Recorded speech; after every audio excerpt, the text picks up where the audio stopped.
What are your plans for your campaign? How are you going to win back voters this late in the game?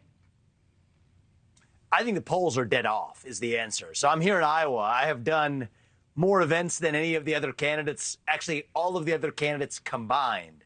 And what we're seeing, even the event that I just came out of right now, is that many of our supporters, actually most of our supporters, are first-time caucus goers, people who have never been to a caucus, many of whom are not polled, actually none of whom have been polled.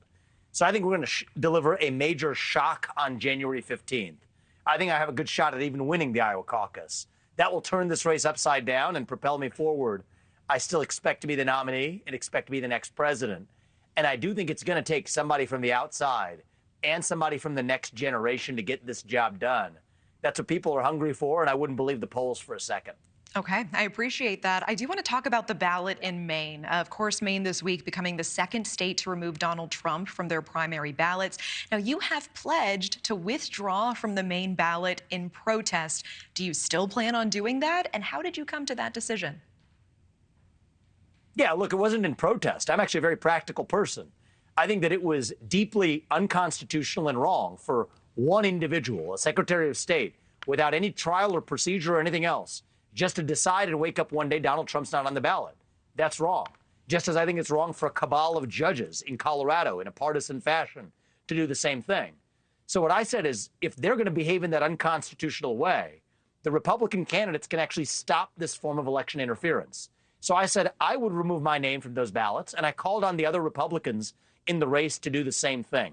Now, the others have been sidestepping the issue, have been radio silent on it. But if every Republican removes themselves, that nullifies Maine and it nullifies Colorado if they remove a candidate unconstitutionally from that ballot.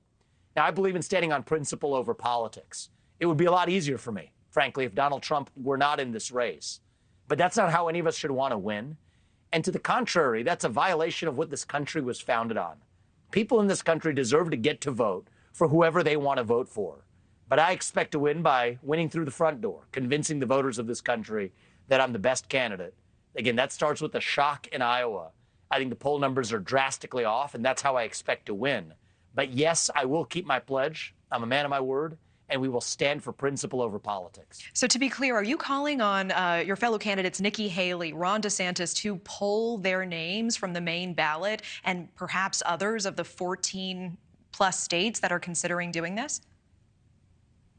Any state that unconstitutionally removes one of the candidates, including Donald Trump, from that ballot should be a basis for any other Republican candidate to say, we're also off that ballot. I'll lead the way. I've said I've committed to do that. If they remove Trump's name, my name's off too. And I call on Ron DeSantis and Nikki Haley and Chris Christie to do the same thing. Their words are cheap. Action speaks louder than words. Now, their unwillingness to do that, I think, reveals that they're actually complicit, in part, in what's happening, even if indirectly. I think it's unconstitutional, and we need to stand on principle, so my position is clear. So your campaign, meanwhile, has stopped spending on television advertising ahead of the start of the primaries. You've said that TV ads are, quote, for chumps. Now, it does beg the question, why did your campaign spend money on TV ads up until this point, then? Well, look, I'm an outsider. I'm a businessman. I've never run for office before. But unlike a lot of other candidates, I'm actually data-driven. And so I'm running this campaign the way I would run a business. Most candidates are like puppets on an assembly line. I'm not some product on an assembly line. I'm running this campaign the way I'm going to run this country, including driven by data and making smart decisions. So what we see is that several of our tactics are ultra high ROI, especially reaching many of those non-traditional voters. We're doubling down on that. In fact, we're increasing our planned spend exactly to do that. And unlike a lot of other candidates, I'm not spending other people's money principally. I'm spending my own money. And so I'm putting my own money where my mouth is. I think we're going to be successful. I think we're going to deliver a shock to the world. So I like the expectations set right where they are. They have me at 4th place or whatever in the Iowa polls. You wait what's going to happen and see on January 15th. And I think that shock is going to be what propels us forward. I do think most candidates don't have the capability to look at data and make those decisions for themselves. They're taken for a ride by their political consultants. That's not how I'm going to run this country, and it's not how I'm running this campaign.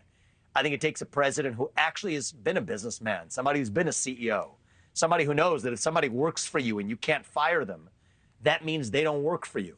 I'm going to shut down the administrative state and lay off 75% of those federal bureaucrats. And I think I'm the only person in this race that has the actual capability and vision to see that through. Thank you for watching. Go to newsnationnow.com to find News Nation on your television provider. And don't forget to click the red subscribe button below to get more of News Nation's fact-driven, unbiased coverage.